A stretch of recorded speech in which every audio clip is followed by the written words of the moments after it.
The BYU Cougars are in Greenville, North Carolina for their first road trip of the season, facing off against the East Carolina Pirates. And despite what some might tell you, I don't buy the BYU's on upset alert this weekend.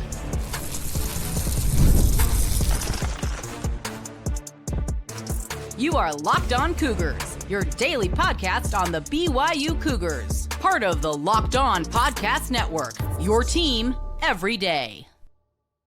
What's up, everybody? Welcome into Locked On Cougars, your daily podcast focused on the BYU Cougars. I'm Jake Hatch, executive producer of the KSL Sports Zone in Salt Lake City, Utah, and a 14-year credentialed media member at BYU. I am your resident expert and insider as your host here on this podcast. And as always, thank you for making Locked On Cougars your first listen of the day. All right, coming up on today's show, it's a preview edition. We're looking ahead to BYU and East Carolina, the final non-conference game of the season, and why I, for the life of me, don't understand why BYU is considered to be on upset alert. We'll get into that. Then we're going to get to our Big 12 Big Picks segment. I'm going to make picks from across the league and also some of the national games, bigger high-profile matchups. We'll get into that. Then we'll also do what we do typically on Fridays and answer your questions. It's our Locked On Cougars Insider Group, weekly Q&A, mailbag, and we'll get into all that ahead on today's podcast. And it's all brought to you today by our friends over at Mazda. Our players, we sweat every detail because when you make every move count, pulling off the unexpected is only the beginning. Stay tuned later for highlights in this week's Moving the Game Forward segment from our friends over at Mazda. Move and be moved. All right, it is BYU. It is ECU. It is a matchup that BYU is trying to get back to even in the series history. If you've been paying attention, BYU has played against ECU over the last 10 years 3 times. This will be the 4th time in the past decade. BYU won in Bronco Mendenhall's final season at the helm of the BYU football program in 2015. Then Kalani Sitake, he lost in 2017 and 2022. BYU's looking to make it an even 2-2 record against the Pirates. And yes, there is some trepidation, I think, in the thought of BYU, A, making the first road trip of the year. How do they handle that? B, how does a guy like Bear Bachmeier in particular, as a true freshman quarterback making his first career road start, how does he handle what is expected to be a fairly hostile environment at Dowdy-Ficklin Stadium? As I understand it, reading what I've read online, they're expecting near, if not a capacity crowd of 51,000 people down there in Greenville, which should make for an incredible game day atmosphere. The other thing is can BYU essentially validate what they've done in the first 2 games of the season? And that means absolutely demolishing what people consider to be lesser than opposition and go out there and validate themselves against probably the best team of their non-conference slate. And quite frankly, I've said it before, I think ECU is the best opponent of BYU's first 6 opponents on their schedule. It is a big opportunity also for ECU. I've said it earlier this week on the podcast, if you're an everydayer, that ECU could vault themselves into the conversation as a team that could be on the list of G6 representatives for the college football playoff with a win over BYU. They have to get that win to validate themselves. But looking at this, studying numbers, and going off my gut feeling, and it's been wrong before, and it might come back to bite me in the butt, but I think that BYU is ready to roll in this game. Bear Bachmeier, to me, from my vantage point, and I've watched a lot of football in my life, he strikes me as fairly unflappable. You have to kind of be that to be what he is right now, and that's a power 4 starting quarterback as a true freshman. Not very many guys have been able to do it. In fact, in BYU football history, he's the only one to have, as a true freshman, started the season opener for BYU. Yes, he has had the luxury of playing in front of a friendly environment, the friendly confines of Lavelle Edwards Stadium for the first 2 career starts he has made. But he has had 2 weeks here to work with what has been fairly deafening crowd noise at the student-athlete building on their practice fields out there. We have been out there as a media corps, and I'm standing good 100+ yards away, and it's deafening for me. Imagine standing right next to those speakers. They have been absolutely measuring and getting things situated to where they feel like they can go into this environment. It can be as noisy as it wants to be, and they'll still be able to function. Now, that's the offense. BYU's defense, if you go by the numbers right now, is downright elite. It is the number 1 defense in the country. It is absolutely balling out. It's allowing an average of 1.5 points per game. And if you want to extend that back even to the back end of last season for BYU, right now BYU's defense is giving up under 10 points in their last 4 games, extending back to the Houston game last November. They have been dominant, downright dominant on defense. And is that going to translate over here? This is a new look attack BYU is facing for the first time in quite some time, and that's a fairly notable air raid offense. Kattenhauser, he has got the ability to sling the rock all over the field. ECU's got some really, really good wide receivers. They got a really good tight end as well. But BYU, I think Stanford head coach Frank Reich, who is a former NFL quarterback, NFL coach, offensive coordinator, he knows offensive football. When he goes on the record and says that BYU's ability to disguise defenses and disguise their coverages in particular and their defenses in general is NFL quality, guess what? Good luck to ECU deciphering what BYU is going to do pre-snap. Yeah, they'll have some time to have looked at things, but Jay Hill, and you heard it yesterday on the podcast from Gennaro Guilford himself, who works hand in hand with Jay Hill, his calling card is preparation. BYU has had 2 full weeks to dissect, analyze, and break down this ECU team. They should have a very, very good idea of what they're going up against. And if what Jay Hill is purported and believed to be, and that is an elite defensive coordinator, and what I consider to be a true power 4 head coaching candidate in very short order, I think that he's going to have this defense ready to rock and roll. Are they going to be able to shut out ECU? I'd be hard-pressed to say that, but I think that they are going to be more than capable of making life very difficult for Kattenhauser and the East Carolina offense. And if ECU can't find any semblance of balance in terms of being able to run the football against BYU, good luck to you. I think BYU secondary is going to be able to disguise things well enough to shut this offense down enough to win this football game. Now, that also flips back over to BYU's offense. They have to be able to run the ball with impunity.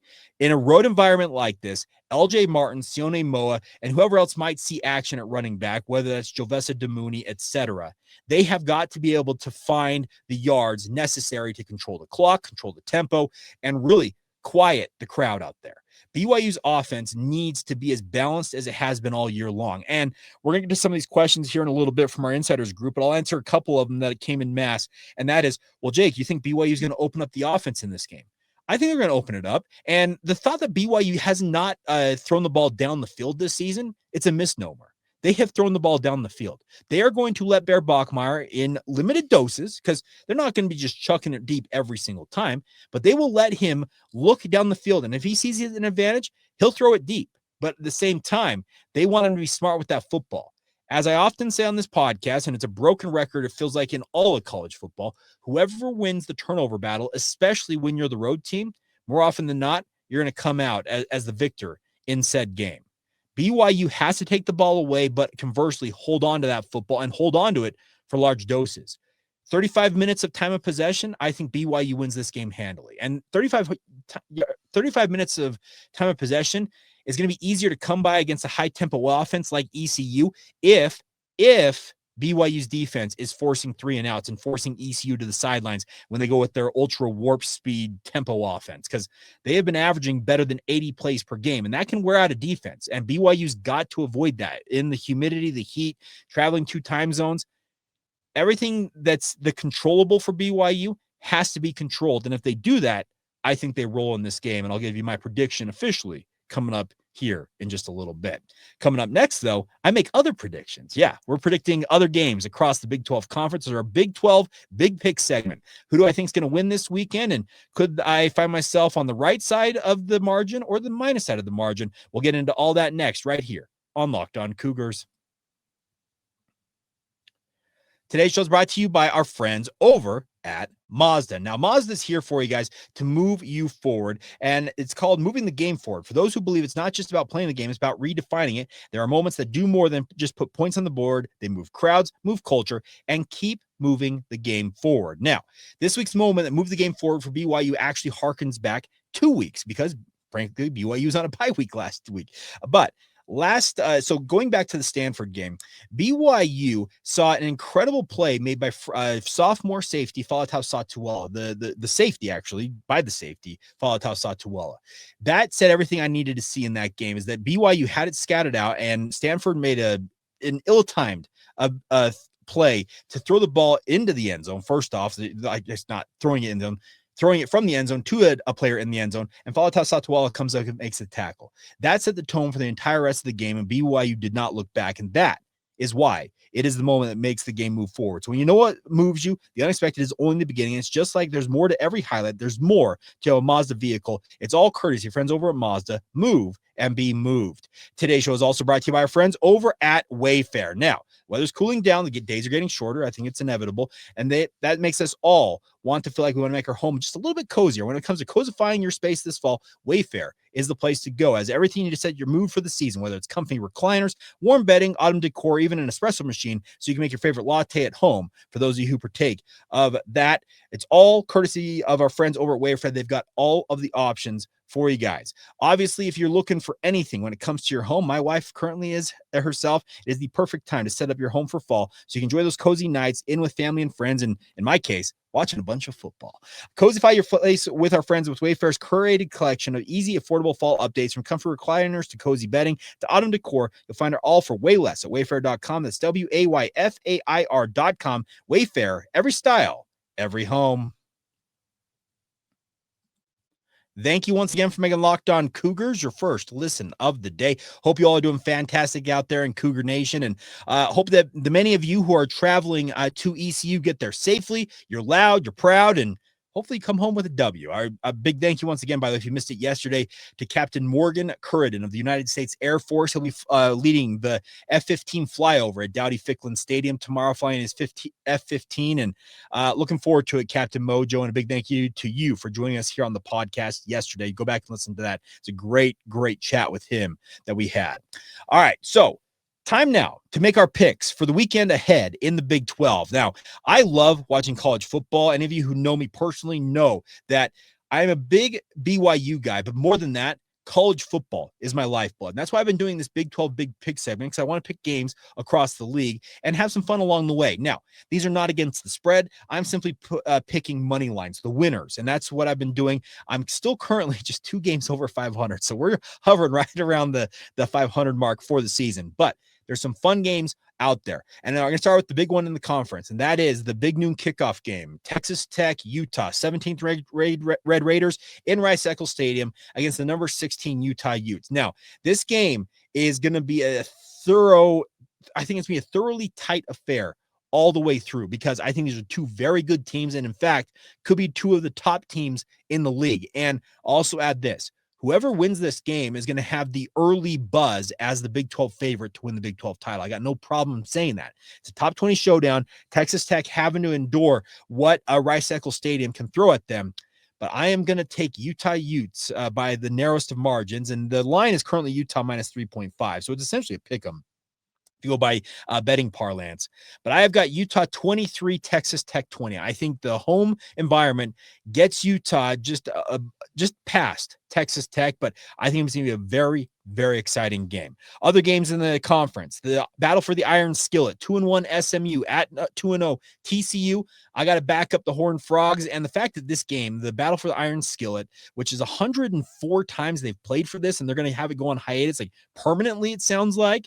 Absolutely brutal. It should be played every single year, but unfortunately it's not. But give me the TCU Horned Frogs to win apparently the final rendition of this rivalry, and I don't think it's going to be that close. I don't think SMU is what I think they've been purported to be this year. Now, could I be wrong about that? Sure, but I'm picking TCU to get by in the victory there. Now, this one is a bit of a pillow fight because North Carolina has proven to be, not very good, and UCF is expected to be one of the bottom teams in the Big 12 this year, but they're squaring off, and I am going to take the UCF Knights to get to 3-0 on the season. Now, like I said, buzz for UCF at 3-0 would start to matriculate, but I just don't think that UCF's that good quite yet, and they have not been battle tested to the level that I think I would buy them much more than what I've seen from North Carolina, which is not much. But give me the UCF Knights to win that game. And then we'll finish up with the 3 games in the afternoon/evening, late afternoon/evening. West Virginia at Kansas. West Virginia got a big win last week in the rivalry game, the backyard brawl against Pitt. But I don't think the good times last. I think Kansas wins at home, beating West Virginia. Give me Arizona State to beat Baylor on the road. That may sound crazy to you, but Baylor's defense, it's not good. And they're going on the road, obviously. So there's the home field environment at McLean Stadium. But I've got a feeling that Arizona State, they got something cooked up here. Sawyer Robertson may throw for 500 yards. I just don't think it's going to be enough. I don't think Dave Aranda can get the defense to get enough stops on Arizona State. Give me the Sun Devils there. And then Wyoming faces Colorado. Now, we saw Wyoming put up a valiant fight against Utah last week. Colorado's turning back to Caden Salter as their starting quarterback. I think that Wyoming is going to have something cooked up for Colorado, but I think Colorado does get the win, and I'm talking like maybe like 1 point. Colorado's a 2-touchdown favorite, according to our friends over at FanDuel, but man, I think Wyoming is going to absolutely put a scare into Colorado, and with BYU going there next week to Boulder, which I will be in attendance at. Looking forward to that. I just think that CU, speaking of the Buffs, they get it done on the road, but it's not going to be an easy game. On to the national games real quick. I look forward to watching top 25 matchups, obviously. And we have number 22 Auburn with Jackson Arnold, who made his first career start once upon a time as an Oklahoma Sooner. Well, he's now the starting quarterback for the Auburn Tigers, who are ranked 22, going to his former team, the Oklahoma Sooners, who are number 11. And I picked up against Oklahoma last week, and I thought that they were going to lose to Michigan. Well, I'm picking against the Sooners once again. Give me the Auburn Tigers getting the upset on the road. Jackson Arnold gets some revenge on the Oklahoma Sooners. I just, for whatever reason, I can't buy into Oklahoma right now. And that may be me being crazy because John Mateer is really, really good, but I'm not sold on Oklahoma quite yet. And maybe I'll learn my lesson this week, but I'm not sold on that yet. Also, Tulane. Jake Retzlaff, if you've not been seeing what the former BYU quarterback, speaking of Jake Retzlaff, is doing for the Tulane Green Wave, you're missing out. He had 4 rushing touchdowns last week. Yes, you heard that, rushing touchdowns as they move to 3-0 on the year. They get their biggest opponent to date as they go to Vaught Hemingway Stadium in Oxford, Mississippi. Hotty Toddy, Ole Miss, number 13 in the country, facing off against the Ole Miss Rebels. And I think the dream dies here for Tulane. I just don't see enough from Tulane overall to get the win. But Jake Retzlaff's proven to be a very, very nice addition for Tulane, and I didn't expect anything less from him. Some of you have been asking me to talk more about him. I've been really impressed with him, but I think Ole Miss gets the win in the end there. Also, number 21 Michigan at Nebraska, Big Ten showdown. I'm taking Nebraska for the upset at home. I'm kind of out on Michigan. I just don't think that they're as ready as they need to be. They'll be pretty good, I think, later on in the season. Speaking of the Wolverines, I just don't see them being what they need to be to get the win at Nebraska. And that would be an upset because Nebraska's not ranked while Michigan's number 21. And then final game I'm going to pick this week goes to number 9 Illinois at number 19 Indiana. Now, try going back 5 years and telling yourself that Illinois and Indiana were top 20, in the case of Illinois, a top 10 ranked team, and they're squaring off in a Big Ten matchup. You probably would have laughed yourself out of the room thinking those two teams being top 20 caliber, but that's exactly what they are. These are two coaches, speaking of Brett Bielema and Kurt Cignetti, who are uptight is probably the best term to use.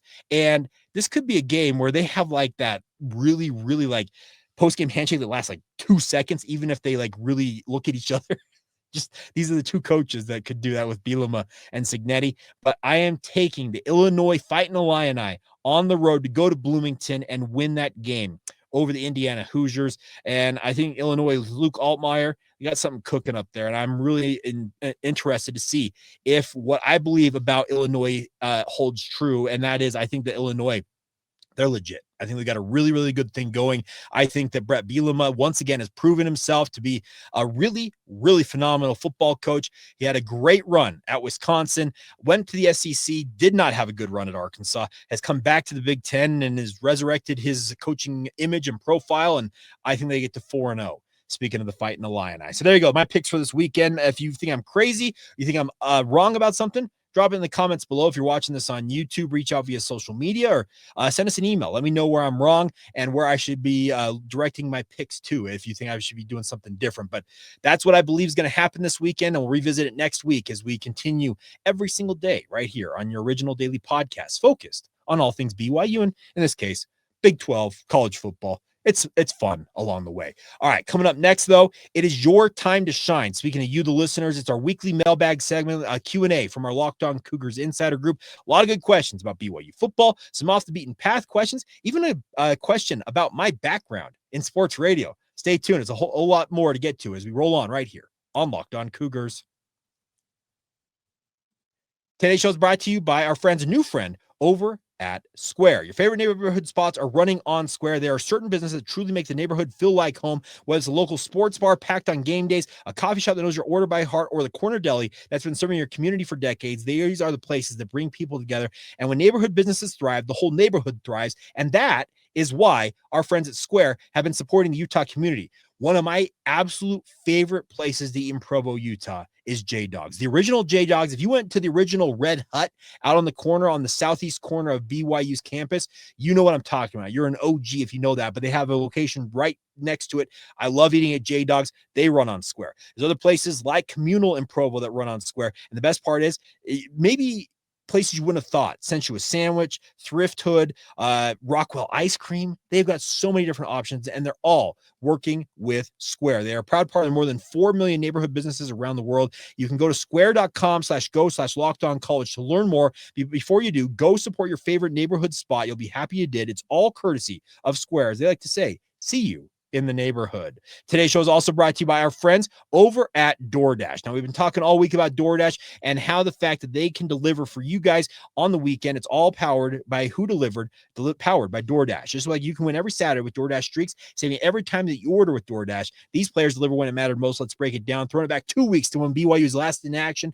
The honor goes to our friend Logan Latui. I thought he had a fantastic performance, underrated in some respects, leading BYU in tackles, had some big tackles for loss in that win over Stanford. He absolutely proved himself. He's been watching week after week. That performance is not a fluke. Logan is absolutely on a streak, and just like Logan delivered for BYU, DoorDash delivers on your Saturdays. With DoorDash Streak, you can save every Saturday that you order. Stack it up all season long. You save up to $250, including $100 in DoorDash credits. Order this Saturday, keep that streak alive, fuel your game day, and do it only with our friends over at DoorDash. Terms apply. The promo period extends through 11/18. Thank you once again for making Locked On Cougars your first listen of the day. All right, we're going to get into our mailbag segment here, and the way you get to ask questions is to be a part of the Locked On Cougars Insider Group. How do you do that? Well, there's a link in the show notes below. You join us today. You get a 14-day free trial before you charge a single penny, and it's just $5 a month to get the insider intel that you crave as a Locked On Cougars Insider member. That's the best part about it. It comes directly to your phone in the form of a text message, and like I said, gives you the opportunity to ask questions and interact with the show, by the way. We can go back and forth, speaking of communication with you guys out there, and I love doing that. It's one of my favorite things to do with our insider group. All right, so on to the questions here before we go on today's show. Tate has a good question here. What should we expect from BYU as far as play calling is concerned? A lot of conservative play calls, or do you think we'll see some of the shots taken downfield? If you know Aaron Roderick, Tate, it doesn't matter the venue, it doesn't matter the opponent, there will be shots taken down the field.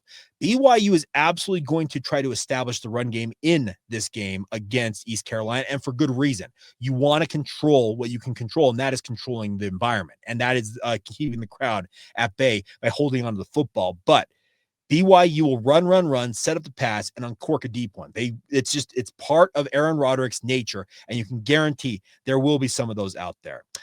Parley asked this. My question this week is, what do you want to see Saturday, speaking of tomorrow, from Bear? Well, I want to see progression. I want to see him continue to show that he is getting better and better as a quarterback and more in control of this offense. There's going to be more of the full playbook open to him in this game against ECU than it was against Stanford and then it was against Portland State. We're going to hopefully see more progression from him. And the other thing I want to see from him is the ability to go through his progressions.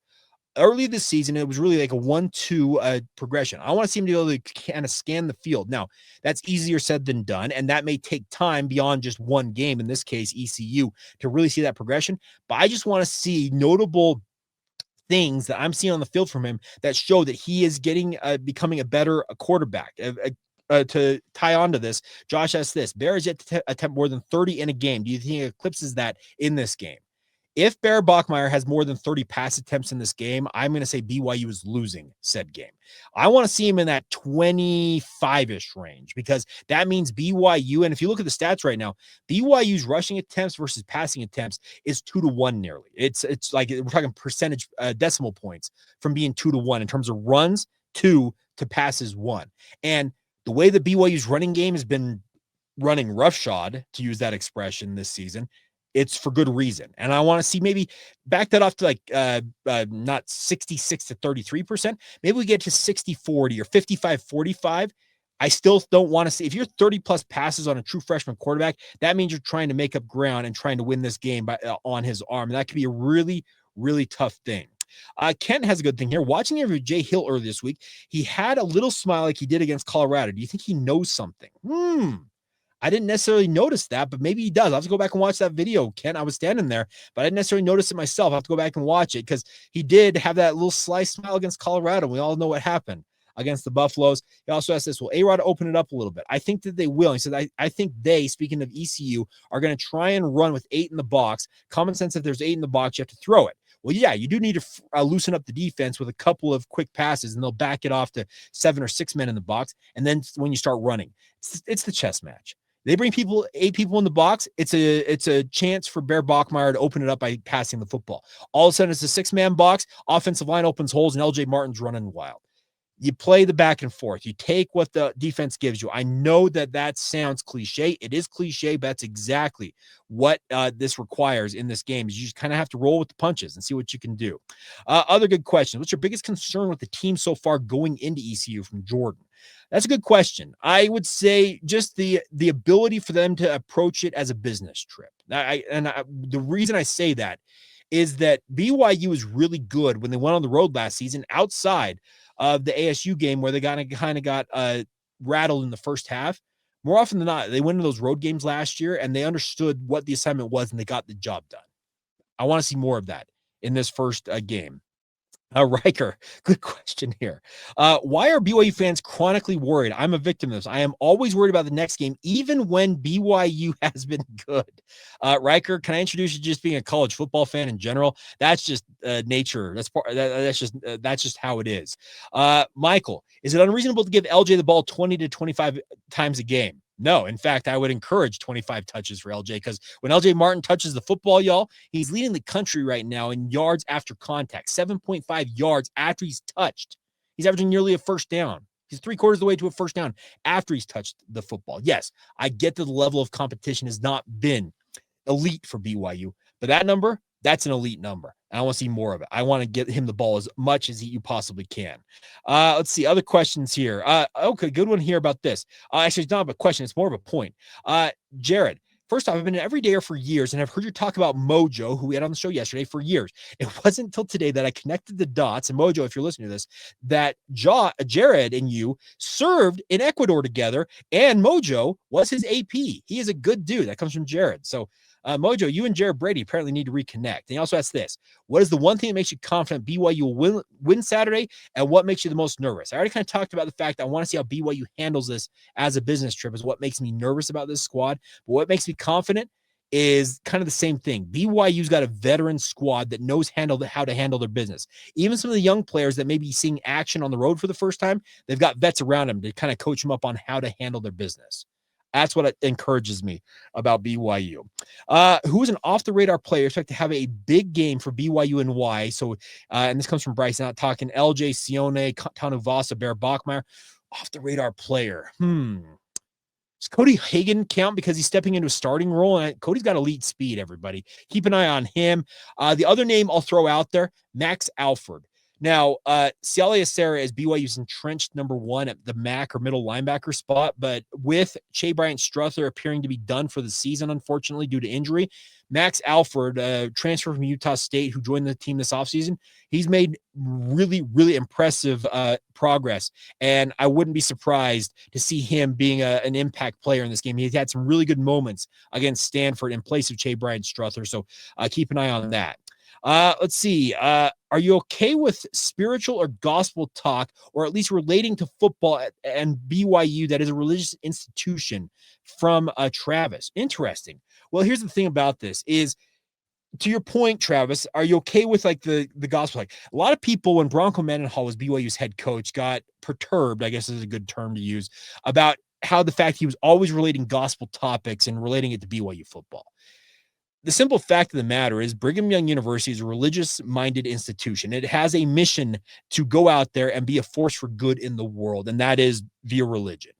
So, yes, I'm okay with the talk. Can it get a little over the top at times? And does it particularly really rub people the wrong way when BYU's, not winning? Yeah, that is when it seems to rub people the wrong way.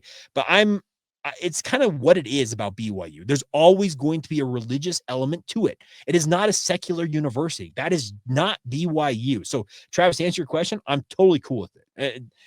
I may be alone in saying that, but I really do think it's not that big of a deal for me. Aiden, which player is going to be the biggest X factor that helps to wing BYU? Max Alford, Cody Hagan, who I mentioned, are probably those two players I think to keep an eye on. Let's see. Oh, and okay. And then final two questions here. And both of them are good ones. This question from John. Mailbag question from my 9-year-old daughter. Jake, have you ever met the person or persons who wear the Cosmo suit? Is Cosmo one or multiple individuals? Here's the thing. I have met people who have formerly been Cosmo the Cougar, and I don't necessarily know all of the details on how Cosmo the Cougar works. I do know from what I understand is that there are multiple people who represent Cosmo, but you would not know who they are, and you will not know who they are if they do what they're supposed to do until they decide to reveal it after their days at BYU are done. One of my favorite things from South Carolina is they're the Gamecocks. They have a big hen or rooster, whatever it is, a gamecock. And the person who gets to reveal that they were the mascot actually wears the big yellow feet. I think it's like Cocky or Poppy or whatever that gamecock's name is. They get a run down at graduation wearing those feet to reveal that they were in fact the mascot for the years they were in college.